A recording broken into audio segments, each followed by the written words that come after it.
Hey everyone, what's going on? Thanks for tuning back into Relevant Jukebox. So today I'm back with part 6 of my vinyl collection series, going through the entire thing, 10 random records at a time. So I hope everybody's been doing well, enjoying the nice weather. Let's get right into some records here. I'm not going to waste any more of your time. Starting off with a record that, I think might be a 10 in my book. Plowing into the Fields of Love by Iceage. This one right here, I was immediately in love with it when it came out in 2014. Insane combination of like post-punk and like country and just like, it's kind of like all over the place. Here's a gatefold here. And Iceage, I did not really like the follow-up, Beyondless. It just, I don't know, that just came really flat to me, honestly, overall. And they've been pretty quiet, since the release of that record. This is just standard black pressing here. But yeah, Iceage, one of the more intriguing post-punk bands I find in the modern day. And this record in particular here, I think is just really special sounding. Like, there's something about it that just... it's so damn good. Next up here, I got a classic from The Cure, Kiss Me, Kiss Me, Kiss Me. This is one of an older pressing. I don't really know exactly what kind, but it is on the Elektra label. And I found this in a record store in Worcester, Mass, randomly, for a really good price, which I was really excited about because, I'm a big Cure fan overall. This being the record that has Just Like Heaven on it. So just standard black. Love the artwork on this album too, like with the big lips. Like I remember when I was younger, that really threw me off. Like I had no idea what kind of record this was gonna be. This one thankfully came with the inner sleeves too, which have like really creepy art on it. The eyes, and I love the Cure's font. Like it's almost like this like weird dark fantasy font, which is really cool. Moving right along, I got an old Death Cab for Cutie record. We Have the Facts, and we're voting yes. Not really as much of a fan of this band anymore, to be honest with you, but their early records I think are still really, really great. This one being probably my favorite out of all the Death Cab albums.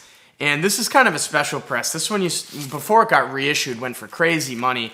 It's the limited white variant that Barsuk put out originally.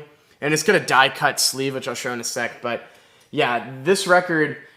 really awesome. The way that it sounds is just very warm and inviting. I really liked Ben Gibbard's voice overall, even though, again, they don't really make as interesting of music as they used to. Here's the inner sleeve here with all the lyrics on it. And it's funny, I actually live near Lowell, Mass. So when you play that song, Lowell, Mass, while you're driving around Lowell, it does give off like a pretty cool vibe. Next up is my favorite David Bowie album, Low. This kind of, obviously with Bowie, I shift back and forth, but right now, this is my favorite Bowie record here. It's got some classics. Sound and Vision, Speed of Life, Breaking Glass. This is just an amazing record overall. I'm not 100% again on what pressing this one is. It's one of the original RCA presses on the Victor label. It's just black vinyl here, but I don't really know how old this pressing is. I picked this one up in a record store again for like a really good price before he passed away, and then everything blew up. Next up is Black Moth Super Rainbow's Cobra Juicy. This being my favorite Black Moth Super Rainbow record. This is a video all full of my favorite albums from certain artists. Check out the gatefold on this. I love it. That image over here where he's like, in front of the car or the fire and stuff, so cool. Black Moth Super Rainbow being just like one of those like unsung heroes in my opinion of like, experimental fuzzy electronic. Kind of an acquired taste obviously based off the vocal styles, I can assure some people, but I love Tom Feck's World. This is one of those magenta represses. I don't have obviously one of the really cool originals with like that holographic sleeve or whatever it was. Love the labeling too with the orange on there. It's just unbelievable. But this is again, I think my favorite Black Moth Super Rainbow record. I think this one has all the best overall tracks on it. Next up is the latest record from TV Girl, Death of a Party Girl. This is a fun record, fun little colorful indie rock, kind of electronica pop blend, if you will. TV Girl is, they're known, but I feel like they're relatively unknown in the more like popular landscape. I don't know why that is really. They have a pretty inviting sound that I think a lot of people would get into. This is just a standard black. I did miss out on the limited vinyl because their stuff sells like really quick through their Bandcamp whenever they put something up. I still don't have French Exit. I probably should have picked up that reissue too, but I just haven't done it yet. But this is a solid one. Probably a good starting point, maybe, I suppose. Either that, because like French Exit is probably the best one. Next up, Kanye West. Yay. Man, Kanye has been just making his rounds again on the internet, being all ridiculous, you know, running for president and everything like that under the birthday party. I mean, you know, some of Kanye's ideas, I think, land, but nowadays I really do just kind of think we're seeing somebody's bipolar mental decline in the public eye, and it's just like, I don't know, it's just like, it doesn't feel right.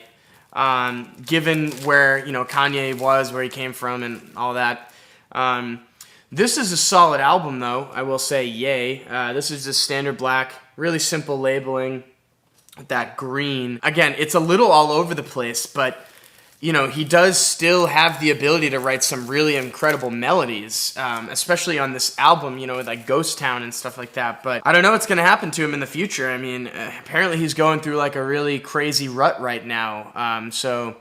Yeah, I don't really know. And rounding out this record update, I got a batch of records I just picked up the other day. I went into a thrift store in like a local Salvation Army, and I got really lucky. Somebody dropped off a ton of like 90s hip hop records, and not all of them were in great condition, so I didn't pick everything up, but Aquemini by Outkast was there. It was scratched, but it was an original pressing. And there was like a Fugees single, just like a lot of good stuff, a lot of cool records that I was surprised to see in there. And this was only $1 a piece, or these were only $1 a piece. So I did pick up De La Soul's Me, Myself, and I.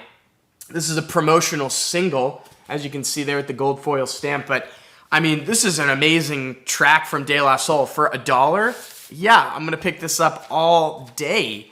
And it's a promo copy to boot. I'm surprised somebody just left this for Salvation Army. It's a little dusty, but I'm going to clean it off. You know, there's like dog hair on it or something. But, you know, hopefully, I haven't played it yet. So hopefully it's nothing too bad. But, you know, I'm going to take the risk for $1 all day for a De La Soul track that I think is a classic. And next up is a single I wasn't as familiar with, but yeah, Jedi Mind Tricks, Genghis Khan. Obviously, I'd heard of Jedi Mind Tricks, not really too huge into them overall. But this was sitting there, and it was $1, and it was in really good condition. So I figured, you know, let's pick that up. It does have an instrumental take, which is really nice. So, you know, here's a nice little vinyl single here. This is an original pressing, too. And it does have an acapella, which is interesting. So, you know, again, this is one I have not spun yet. But for $1, I'm going to pick that up all day. And last up was kind of a surprise to me, QTip's Amplified. I had never heard this QTip record before. So, you know, I saw this sitting there. I'm a huge Tribe Called Quest fan, big QTip fan. So, of course, I'm picking that up for, again, $1. I can't make this as crazy. It did come with the original inner sleeve, too. That's got the lyrics on it. And this is a double LP that, you know, this jacket does have some ring wear, yes. But, again, I thought the media was in really good shape. So I'm going to give this like a nice cleaning and, you know, pop this on the table and, you know, see how it sounds. It's a pretty decent record. I did check it out after I had picked it up, you know, just digitally. And, you know, it's pretty good. It's a QTip record. But, yeah, I mean, I just, again, couldn't let this sit on the shelf based off of, you know, the condition and the price point. So that's going to do it for part 6 of my vinyl collection update series. I hope you guys enjoyed, and I'll be back shortly with part 7 for you. So I hope everybody's doing well. Make sure to like and share, and if you want more content from me, hit that subscribe button. Peace.